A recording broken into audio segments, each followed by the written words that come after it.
আসসালামু আলাইকুম। প্রাথমিক বিদ্যালয়ের PESPMIS পোর্টালে নতুন ভিডিওতে আপনাদেরকে স্বাগত জানাচ্ছি। আমি Sultana Razia, editor, helping page on ই-মনিটরিং।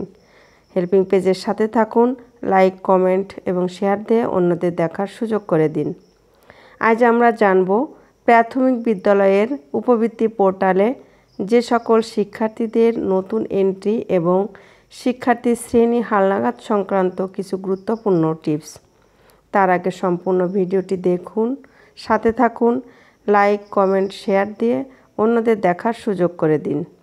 সর্বপ্রথম আমাদের শিক্ষার্থী শ্রেণী হালনাগাদ সংক্রান্ত যে নোটিশ প্রাক প্রাথমিক থেকে চতুর্থ এবং ষষ্ঠ সপ্তম শ্রেণী হালনাগাদের ক্ষেত্রে কারণ নির্বাচনের সময় শ্রেণী প্রমোশন, পুনরাবৃত্তি, ভুল এন্ট্রি অপশন প্রদর্শিত হবে এবং সংশ্লিষ্ট অপশন সিলেক্ট করে প্রযোজ্য ক্ষেত্রে শিফট, শাখা, রোল পরিবর্তন করে সংরক্ষণ করতে হবে। শ্রেণী প্রমোশনের ক্ষেত্রে শিক্ষার্থী শ্রেণী স্বয়ংক্রিয়ভাবে চেঞ্জ হবে এবং ফিক্সড শ্রেণী প্রমোশন থাকবে, অর্থাৎ রিড অনলি থাকবে।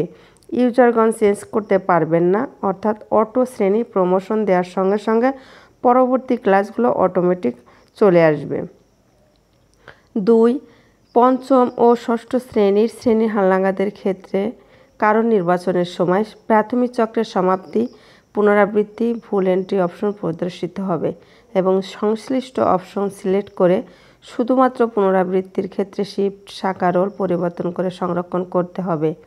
অর্থাৎ পঞ্চম শ্রেণীর শিক্ষার্থীদের ক্ষেত্রে আমরা জাস্ট প্রাথমিক চক্রের সমাপ্তি দিয়ে আমরা এখানে ডাটাগুলো অনুমোদন করে নেব এবং অনেকের আইডি থেকে এখনও পূর্বে ষষ্ঠ শ্রেণী উল্লেখ করা আছে।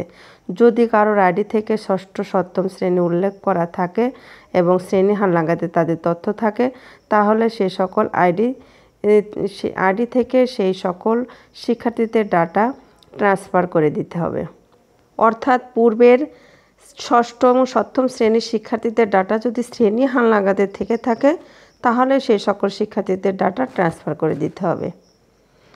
আর পঞ্চম শ্রেণীর শিক্ষার্থীদের ডাটা প্রাথমিক চক্রের সমাপ্তি দিয়ে অনুমোদন করে নিতে হবে।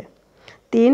প্রাক প্রাথমিক শ্রেণীর শিক্ষার্থীদের হালনাগাদকালীন সময়ে 2024 শিক্ষাবর্ষে যারা প্রাক প্রাথমিকের শ্রেণীতে অধ্যয়নরত তাদের ক্ষেত্রে কারণ নির্বাচনের সময় পুনরাবৃত্তি অপশন সিলেক্ট করে প্রযোজ্য ক্ষেত্র শিফট, শাখা, রোল পরিবর্তন করে সংরক্ষণ করতে হবে। অর্থাৎ পূর্বের প্রাক প্রাথমিক শ্রেণী 2024 শিক্ষাবর্ষে যারা প্রাক প্রাথমিক শ্রেণীতে অধ্যয়নরত তাদের ক্ষেত্রে নির্বাচনের সময় পুনরাবৃত্তি সিলেক্ট করতে হবে। প্রাক প্রাথমিকের পুনরাবৃত্তি সিলেক্ট করলেও, অর্থাৎ 2024-এর 23-এর যদি 4+ শিক্ষার্থী থাকে এবং আমি শ্রেণীর শিক্ষার্থীদের পুনরাবৃত্তি দিয়ে আমি 5+ তাদের সংরক্ষণ করে রেখে দিতে পারি এবং প্রাক প্রাথমিক শ্রেণীর ক্ষেত্রে পুনরাবৃত্তি অপশন সিলেক্ট করে হালনাগাদ করা হলেও তারা উপবৃত্তির আওতাধীন আসবে। অর্থাৎ এই বছরের এটা সুযোগ প্রদান করেছেন, এর জন্য কর্তৃপক্ষকে ধন্যবাদ। কারণ অনেক বিদ্যালয়ে 4+ এবং 5+ শিক্ষার্থীরা ভর্তি আছে এবং তাদের উপবৃত্তির প্রথমে যখন 4+এ ভর্তি হবে তখনও তারা উপবৃত্তি পাবে এবং তাদের বয়স যখন 5+এ আসবে প্রাক প্রাথমিক শ্রেণীতে তখনও তারা উপবৃত্তিতে আসবে। অর্থাৎ 4+ এবং 5+ 2 বছরের উপবৃত্তিতে তাদের নাম আসবে, অর্থাৎ সুবিধাভোগী আওতাধীন তারা থাকবে 2টা বছরই, প্রাক প্রাথমিকের 4+ এবং 5+। 5. শিক্ষার্থী শ্রেণী হালনাগাদের পরেও শ্রেণী চেঞ্জ করার প্রয়োজন হলে শিক্ষার্থী শ্রেণী হালনাগাদ পূর্বক অনুমোদন করতে হবে এবং এরপরে এটিও গণের মাধ্যমে শিক্ষার্থী তথ্য আপডেট অপশন থেকে শ্রেণী চেঞ্জ করে নিতে হবে। অর্থাৎ কোনো শিক্ষার্থী শ্রেণী চেঞ্জ করার ভুল হলে অথবা পূর্বের শ্রেণী চেঞ্জ করার ভুল থাকলে, যদি কোনো শিক্ষার্থী উদাহরণস্বরূপ যেমন সে 4র্থ শ্রেণীতে পড়ে কিন্তু পূর্বে তাকে ভুল করে দ্বিতীয় শ্রেণীতে দেখানো হয়েছে, কিন্তু এখন প্রমোশন দিলে তাকে আবার 3য় শ্রেণীতে দেখাচ্ছে, কিন্তু সেই সকল শিক্ষার্থী এখন কিন্তু বর্তমানে 24 সালে 4র্থ শ্রেণীতে। উদাহরণস্বরূপ এমন যদি কোনো শিক্ষার্থীর শ্রেণী উল্টাপাল্টা থাকে, সেক্ষেত্রে আমাদের করণীয় কি, আমাদের হালনাগাদের অনুমোদনের শ্রেণী প্রমোশনে দেওয়ার পর অনুমোদন করে টিও স্যারের অনুমোদন হবার পর পুনরায় আবার আমার সহকারী উপজেলা শিক্ষা অফিসারের আইডি থেকে তথ্য আপডেট অপশনে যে শ্রেণী চেঞ্জ করে নিতে পারবেন এবং সেটা শ্রেণী চেঞ্জ করে নিয়ে সঠিক শ্রেণী 2024 সালের শ্রেণী আওতাধীন আনতে পারবেন। আবার কোনো শিক্ষার্থী 2024-এর যে শ্রেণীতে থাকার কথা কিন্তু হালনাগাদকৃত শিক্ষার্থীর ডাটা কিন্তু সেই একই শ্রেণীতে দেখাচ্ছে, অর্থাৎ যদি আমি প্রমোশন দেই তাহলে আমার পরবর্তী ক্লাসের সেটা দেখাবে, কিন্তু এখন সে সেই একই শ্রেণীতে 24 সালের সেই একই শ্রেণীতে দেখাচ্ছে। যেমন উদাহরণস্বরূপ 4র্থ শ্রেণীর এক শিক্ষার্থী ডাটা এখানে সে 24 সালের 4র্থ শ্রেণীতে পড়ে, কিন্তু হালনাগাদের সময় দেখা যাচ্ছে তার 4র্থ শ্রেণীতেই আছে। তাকে শ্রেণী প্রমোশন দিলে 5ম শ্রেণী চলে যাবে। সেক্ষেত্রে করণীয় কি, ভুল এন্ট্রি দিয়ে পুনরায় সংশোধনের জন্য অনুমোদন করে নিতে হবে। ভুল এন্ট্রি দিয়ে উপজেলা শিক্ষা অফিসার, সহকারী উপজেলা শিক্ষা অফিসারের মাধ্যমে অনুমোদন করে নিতে হবে। 6 সকল হালনাগাদকৃত ডাটা অবশ্যই ক্লাস্টারে প্রেরণ করতে হবে এবং ক্লাস্টারে যাচাই বাছাই ও উপজেলায় অনুমোদন করতে হবে এবং সে অনুমোদনটা নিশ্চিত করতে হবে। অর্থাৎ হালনাগাদকৃত কোনো ডাটা পেন্ডিং রাখা যাবে না।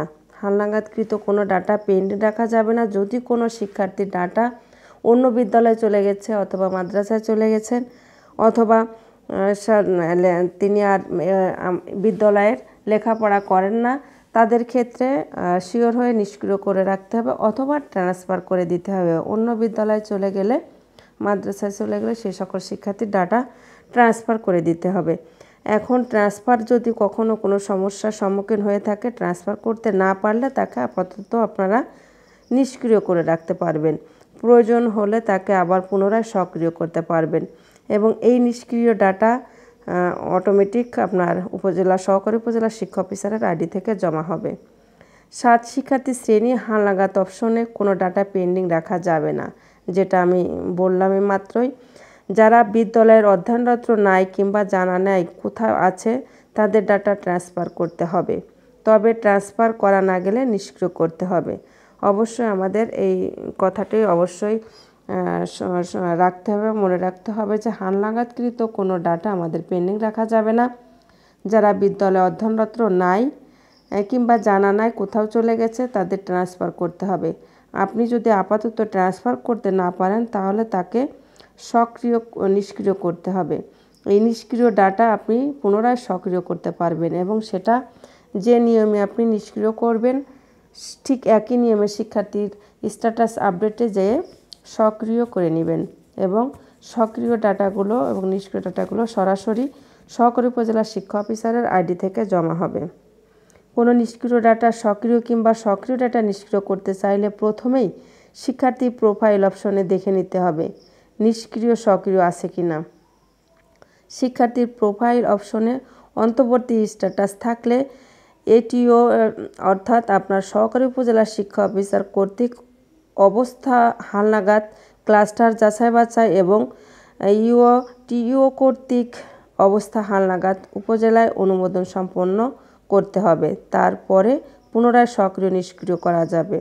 অর্থাৎ এখানে বলা হচ্ছে কখনো কোনো শিক্ষার্থীর ডাটা সক্রিয় করলাম অথবা নিষ্ক্রিয় করলাম, সেক্ষেত্রে আমার যদি সেখানে অন্তর্বর্তী কথাটা উল্লেখ থাকে তাহলে আমার সহকারী উপজেলা শিক্ষা অফিসার এবং উপজেলা শিক্ষা অফিসার মহোদয়ের অনুমোদনের অপেক্ষায় আছে। অর্থাৎ উপজেলা শিক্ষা অফিসার অনুমোদনের অপেক্ষা থাকলে অন্তর্বর্তীকালীন কথাটা উল্লেখ থাকবে। অনুমোদন হয়ে গেলে আর এই শিক্ষার্থীর ডাটা আপনি শ্রেণী হালনাগাদে আপনি পেয়ে যাবেন। কখনো কোনো শিক্ষার্থীর ডাটা যদি আপনি নিষ্ক্রিয় করেন অথবা সক্রিয় করেন আপনার স্ট্যাটাস আপডেট থেকে, সেই ডাটা সরাসরি আপনার সহকারী উপজেলা শিক্ষা অফিসার মহোদয়ের আইডি থেকে চলে যাবে এবং সেখানে অনুমোদন না হওয়া পর্যন্ত আপনার বিদ্যালয়ের ডাটা আপনি দেখতে পাবেন না। অনুমোদন হয়ে গেলে আপনি আপনার বিদ্যালয়ে সরাসরি শ্রেণী হালনাগাদ অপশনে দেখতে পাবেন। 9 প্রাথমিক চক্রের সমাপ্তি অপশন ও পুনরাবৃত্তি প্রাথমিক শ্রেণী বাদে অপশনের শিক্ষার্থীরা উপবৃত্তি পাবে না। অর্থাৎ প্রাথমিক চক্রের সমাপ্তি অপশন ও পুনরাবৃত্তি এই দুইটা অপশনে যারা সিলেক্ট করবেন এবং প্রাক প্রাথমিক শ্রেণী বাদে, অর্থাৎ প্রাথমিক শ্রেণী কিন্তু এবার পুনরাবৃত্তি দিলেও উপবৃত্তি পাবে, এখানে সেটা কথায় উল্লেখ করা আছে। প্রাথমিক চক্রের সমাপ্তি অপশন ও পুনরাবৃত্তি অপশনের শিক্ষার্থীরা উপবৃত্তির আওতাধীন আসবে না। অর্থাৎ আমরা বুঝতে পারছি যারা প্রাথমিক চক্রে শেষ হয়ে গেছে, অর্থাৎ পঞ্চম শ্রেণী শেষ হয়ে গেছে, এবং যাদের আমরা এই নতুন 2024-এর আলোকে যাদের পুনরাবৃত্তি দিয়েছি তারা উপবৃত্তির আওতাধীন আসবে না। তবে পুনরাবৃত্তি প্রাক প্রাথমিক শ্রেণীর উপবৃত্তিতে পুনরাবৃত্তি আসবে। শিক্ষার্থী শ্রেণী হালনাগাদকৃত সংক্রান্ত কোনো সমস্যা হলে আপনারা কমেন্ট বক্সে লিখতে পারবেন। প্রয়োজনীয় সহযোগিতা এবং সুপরামর্শ দেওয়ার চেষ্টা করব। সকলে ভালো থাকবেন, সুস্থ থাকবেন, হেল্পিং পেজের সাথে থাকবেন, লাইক কমেন্ট শেয়ার দিয়ে আমাদেরকে উৎসাহিত করবেন। ধন্যবাদ, ভালো থাকবেন।